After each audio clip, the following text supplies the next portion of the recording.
no retengas la paga del asalariado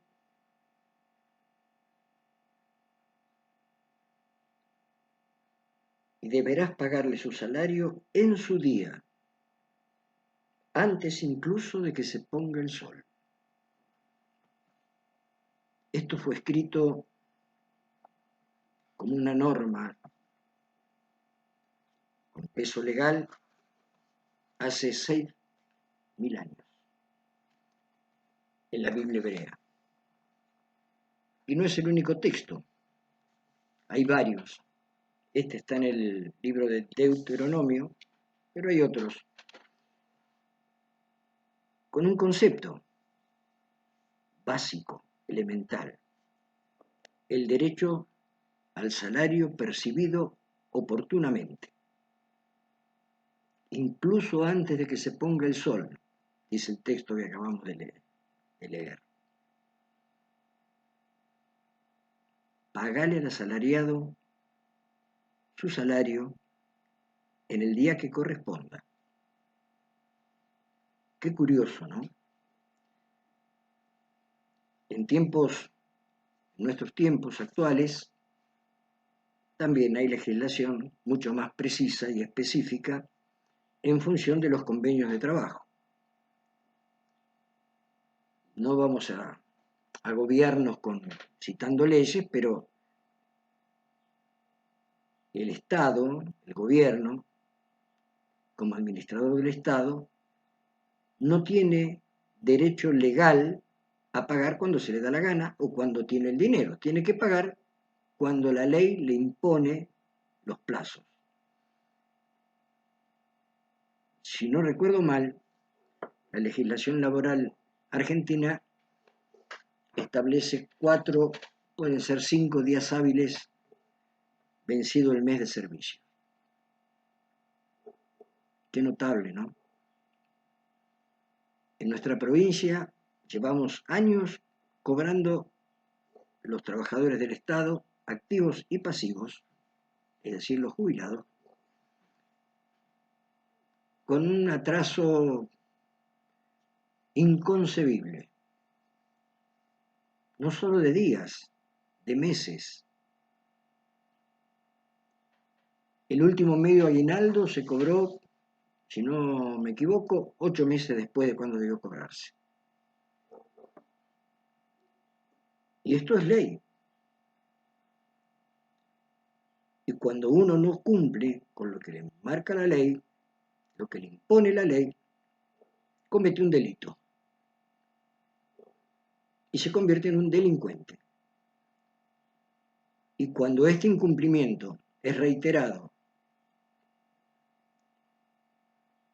y es evidente, no requiere ningún tipo de estudio, sino que está asumido incluso por quien comete el delito, es mucho peor. Y no solo eso, sino que además también la legislación vigente impone la obligación de realizar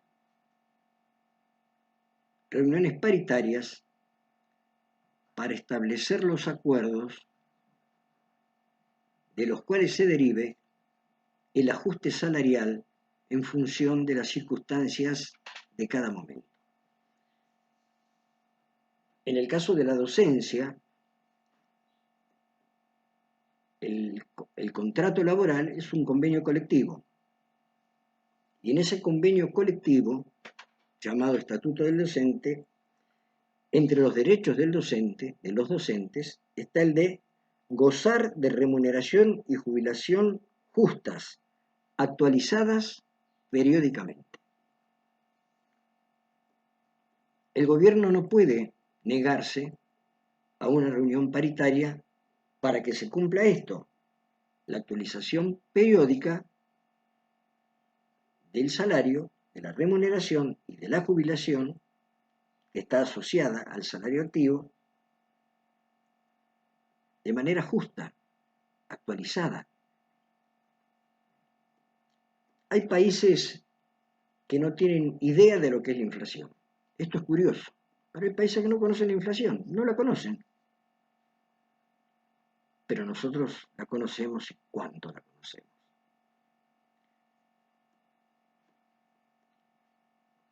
A mí se me ocurrió tomar una referencia específica.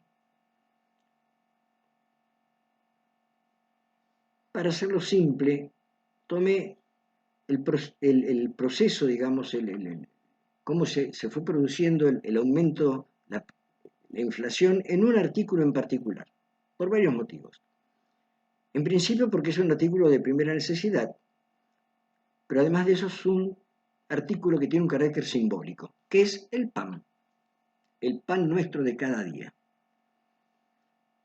Y de acuerdo a los datos oficiales, entre julio de 2019 y el momento actual, agosto del 2021, el costo del pan, del kilo de pan, el pan común, el pan de la mesa, el pan nuestro de cada día, el aumento fue del 230%. 230%. Todos sabemos que además de este pago escalonado, de este pago demorado, de este pago cuando se le da la gana al gobierno hacerlo efectivo, es necesaria una actualización para poder seguir comiendo el pan nuestro de cada día. 230 y pico.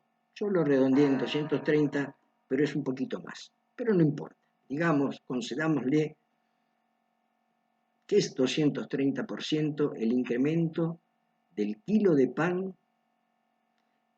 Y les digo más, este dato está tomado de la región metropolitana, de la ciudad de Buenos Aires. Por lo tanto, en nuestro caso debe ser bastante, un poquito por lo menos superior.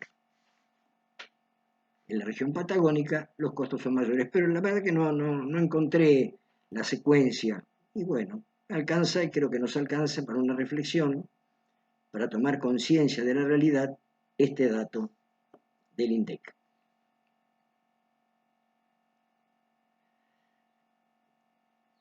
Pero hay más. Cuando el Ejecutivo Provincial comenzó alegremente a pagar nuestros salarios de manera demorada, la legislatura de la provincia sancionó una ley que le imponía al Ejecutivo el pago de intereses. Esto no es raro. Si ustedes se fijan en cualquier obligación que tengan de pago, cómo funciona el tema del pago fuera de término, van a ver que siempre, en todos los casos, si ustedes pagan fuera de término, le van a cobrar un interés. En este caso también tomo un dato en particular, que lo pueden ver todos en sus boletas del servicio de provisión de gas. Pero para darles el trabajo, se lo voy a leer. Dice así: intereses por pago fuera de término. Para usuarios residenciales, la tasa máxima de interés aplicable corresponde a 1,5 veces la tasa pasiva del Banco de la Nación Argentina para depósitos a 30 días. Este es el interés, este es el monto del interés. Pero ¿cómo opera?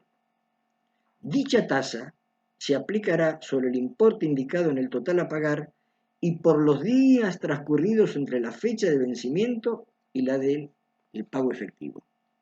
Es decir, por cada día que nos demoremos en pagar nuestro servicio de gas, por cada día, día tras día,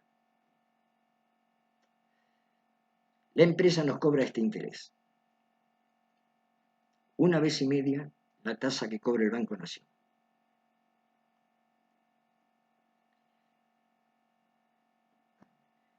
Entonces, bueno, nuestros honorables legisladores sancionaron una ley imponiéndole al Ejecutivo el pago de intereses cuando paga fuera de término.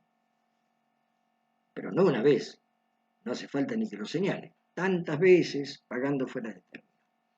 ¿Qué hace el Ejecutivo? Haciendo uso de sus facultades constitucionales, veta la ley. ¿Qué puede hacer el Legislativo? Insistir con una mayoría especial y dejar firme esta norma. Pues, ¿qué ha hecho? Nada. El Ejecutivo veta la norma, el Legislativo se pone a tomar mate, mira para otro lado y se olvida del tema.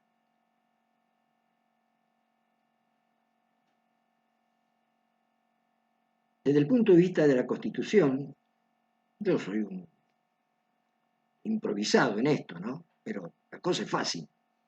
Están previstos los casos de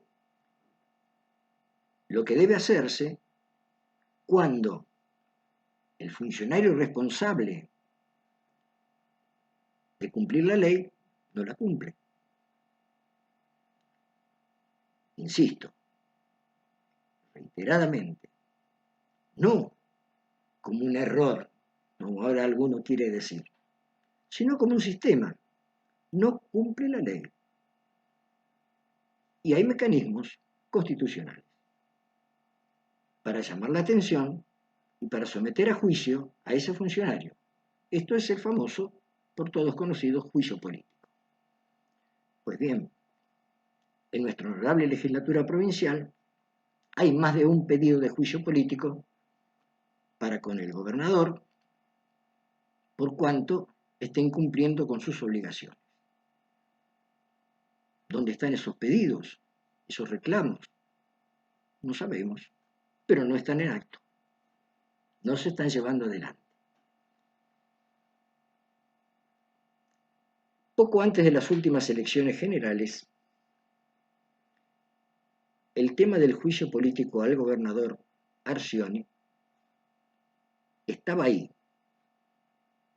estaba a punto de concretarse. Sobran argumentos para llevarlo adelante. Él se defenderá y los legisladores verán quién tiene la razón y cómo deben concluirse ese juicio político. Pero que debe realizarse, porque es flagrante la situación. El cumplimiento no hay nada que demostrar. Pero bueno. ¿Pero qué pasó entonces? Hubo una reunión, yo no estaba ahí espiando, sino que esto es público y conocido, que se realizó en Mendoza, entre el gobierno provincial, referentes del principal partido opositor, y el candidato Alberto Fernández, nuestro presidente actual. Y algo pasó, porque hay dos hechos objetivamente demostrables. El juicio político no aconteció y los candidatos que estaban referenciados con el Ejecutivo Provincial bajaron sus candidaturas. Además de algún otro acuerdo que no voy a agregarlo para no mezclar los temas. Y entonces murió, o por lo menos entró en una suerte de latencia indefinida, la posibilidad del juicio político. Esta es la situación real. Ahora, debemos agregar algo más, que es lo que nos afecta particularmente a los viejos que ya estamos jubilados. Mes a mes, durante cada mes y cada año de los 25, 30, 40 años que hemos trabajado, mes a mes, nuestro patrón, en este caso el Estado provincial, el Ejecutivo provincial, retiene parte de nuestros saberes que debe a su vez transferírselo a la obra social, al Instituto de Seguridad Social. ¿En concepto de qué? Esto se llama haberes anticipados. Esa plata que nos van reteniendo mes a mes, en definitiva, al cabo del tiempo, se convierte en el salario del jubilado. O sea que el jubilado paga por adelantado lo que va a ser su salario. Años, durante años. Bueno, en nuestra sufrida provincia parece ser que el Ejecutivo nos ha descontado nuestra parte, nuestro aporte jubilatorio, pero en lugar de dárselo al instituto, hizo otras cosillas con esos dineros. Con lo cual el instituto se desfinanció. Y entonces también pasamos a ser víctimas de que se nos pague cuando quieran pagarnos. Algunos dirán cuando puedan pagarnos. Bueno, usemos el mismo argumento para nuestra vida personal. Imaginemos que vamos al supermercado, a la verdulería, a la panadería, tomamos las cosas que necesitamos para la vida diaria y a la hora de pagar, cuando vamos a la caja, le decimos a quien está ahí, mira, yo necesito todo esto, pero hoy no te lo puedo pagar. ¿Cuál creen que sería el resultado? A mí que me importa, nos va a decir. Bueno, no podés pagar, no podés comprar. Por lo tanto, el criterio de que si yo no puedo pagar, no pago, e igual tengo lo que quiero tener o lo que necesito tener, evidentemente en este contexto no funciona. Volvamos al gas. Le decimos al proveedor de gas, mira, vos me diste gas, pero yo te tengo que pagar porque está acordado así, porque este es el convenio entre nosotros dos, entre las dos partes, pero no te puedo pagar. Entonces, ¿qué hace el proveedor de gas? Espera un tiempito. Y si ese tiempito se extiende más de lo que él cree que debe extenderse, te corta el gas. Pero si le pagás, como leímos antes, más tarde de lo que establece el acuerdo, la norma que rige esta relación contractual, te cobra día tras día un interés importante. Esta es la realidad. No hay mucho más para decir. No hay mucho más. ¿Qué nos queda a nosotros? Que somos las víctimas de esta situación. No somos los victimarios. No es el docente, no es el enfermero, el médico del hospital, el jubilado, el victimario. Somos las víctimas. Tenemos derechos que no se nos están respetando. Y del otro lado, hay alguien que tiene obligaciones que no está cumpliendo. Ese es el victimario. Ese es el responsable. Entonces, desde antísimo tiempo, existen las estructuras sindicales. Ya en el año 1890-91, el Papa de entonces, León XIII, publica lo que llamó la encíclica Rerum Novarum, de las cosas nuevas, donde sienta los principios para lo que después se conoció como la doctrina social de la Iglesia. Y en ese documento, que es una encíclica papal, no es cualquier cosa, no soy yo hablando por este medio, es algo bastante más importante, muchísimo más importante, señala la necesidad de que entre el trabajador y la patronal exista una estructura que defienda los intereses del trabajador. ¿Por qué? Porque el trabajador en forma aislada, en forma solitaria, está en desventaja frente al patrón, por un principio de necesidad. Entonces así se señala la importancia de las estructuras sindicales, sobre las cuales podríamos hablar largamente, señalando, por lo menos desde el punto de vista personal, todos los defectos que tiene, pero de ninguna manera negarle la importancia que tiene en cuanto a sistema para defender los derechos laborales de los trabajadores. Y desde entonces, fíjense, el siglo antepasado, esto está puesto en la estructura de las relaciones sociales, específicamente de las relaciones laborales. Entonces la Constitución y las leyes le reconocen a estas estructuras sindicales el derecho al reclamo,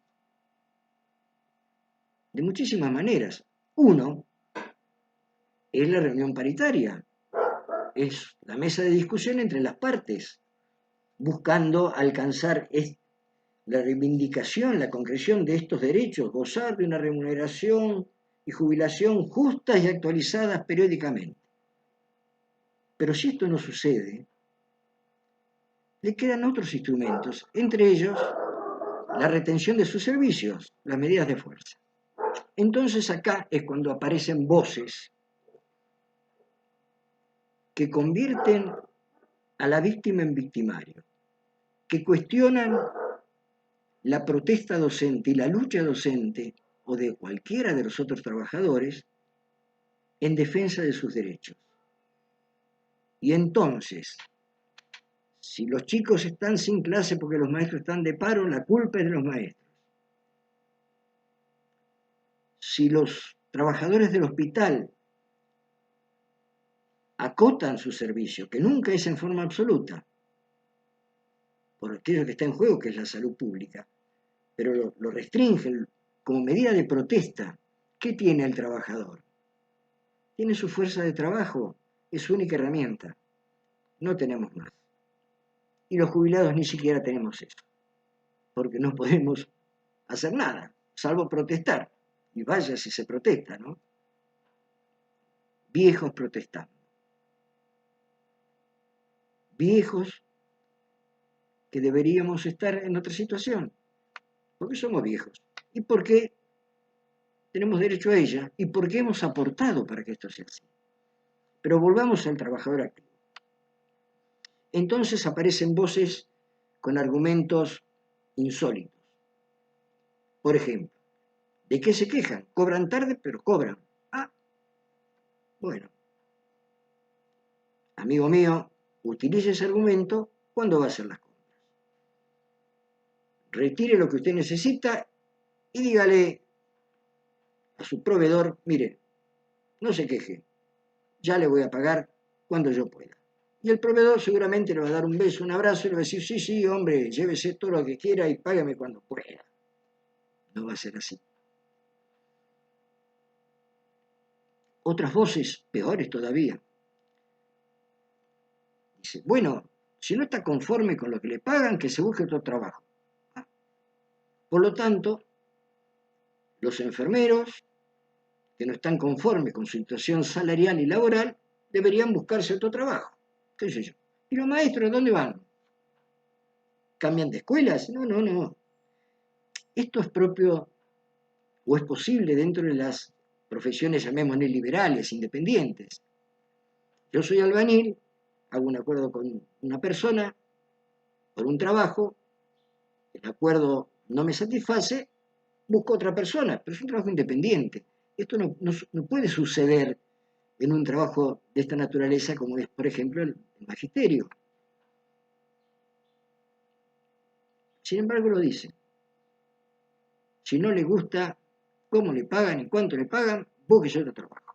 Olvídese de su profesión. Pero resulta ser que esta profesión que tenemos la pagó el conjunto social, porque mayoritariamente nos formamos en instituciones pagadas por el conjunto social. Por lo tanto, también tenemos una deuda con el conjunto social, que es aplicar los conocimientos que hemos adquirido en nuestra profesión en la sociedad. ¿A dónde vamos a ir?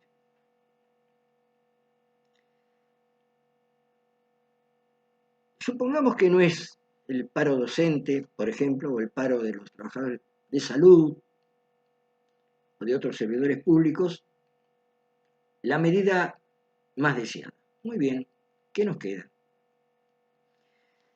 Cuando un gobernante asume, en medio de aplausos y festejos y felicitaciones, jura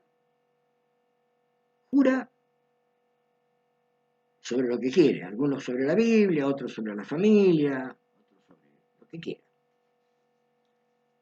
Pero siempre asumiendo una situación, el cumplimiento de las leyes, desde la Constitución nacional, provincial y las leyes que permiten, que garantizan el ejercicio de los derechos que están consagrados en esta norma máxima. ¿Y qué dice? En caso de no cumplir, que Dios y la patria me lo demanden. Fenómeno. El problema de su relación con Dios es problema de Dios. Dios verá. No tenemos idea qué puede pasar. Pero ¿cómo demanda la patria este cumplimiento? ¿Cómo hace? Bueno, estamos señalando algunas opciones. El juicio político, las demandas judiciales.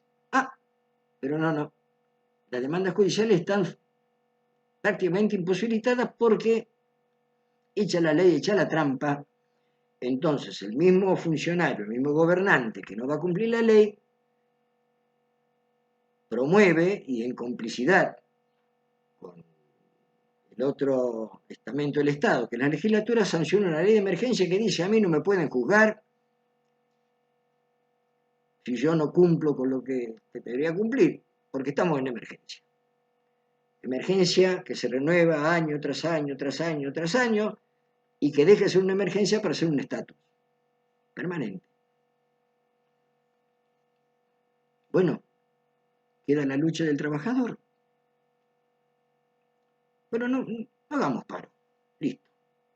Entonces el resto de los estamentos de la sociedad, que son secundariamente también víctimas de esta situación, porque corren el riesgo de dejar de recibir los servicios que deben recibir, que les corresponde que reciban, podrían movilizarse de alguna manera. No lo sé, pero podrían hacerlo.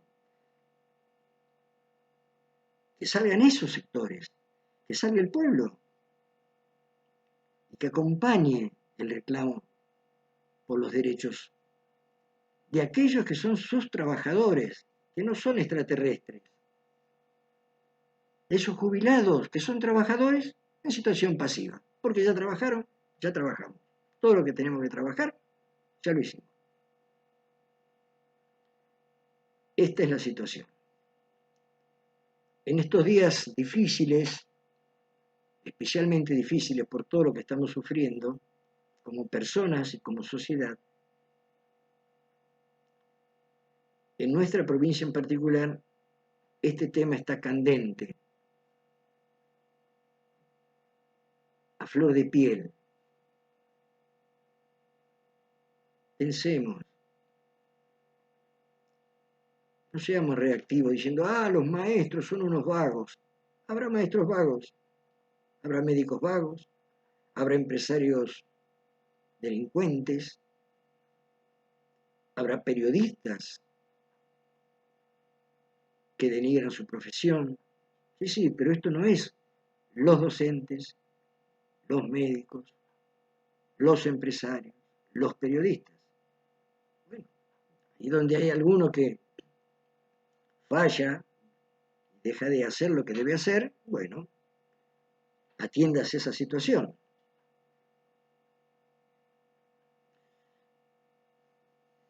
Yo qué sé. 6.000 años atrás ya se decía, ya se le daba a la sociedad de entonces este criterio. Pagale al asalariado su salario cuando corresponde, porque el salario tiene carácter alimentario. El salario de cualquier trabajador del Estado no es para tirar manteca al techo, es para vivir el día a día, para alimentar a su familia, para proveer a su familia de los elementos esenciales, básicos, muy básicos, para una vida relativamente digna. Es un derecho fundamental, no es cualquier cosa. Es de desear que el resto del conjunto social, de los sectores sociales, se sumen en el reclamo de estos derechos, en el cumplimiento de estos derechos, y en señalar con el dedo acusador en la dirección correcta, que no es la dirección de la víctima, sino del victimario, del que no cumple, del que debe cumplir, de que debe administrar aquello que fue puesto bajo su poder de administración de la manera adecuada. Nadie conoce los números de la provincia, salvo, suponemos, el ministro de Economía y suponemos el gobernador. Por lo tanto, no podemos decir cómo debe administrarlo. Él sabrá, pero sabrá establecer las prioridades y cumplir con las leyes. Y si no es capaz de hacerlo, que deje lugar a otro. Chao, buen día.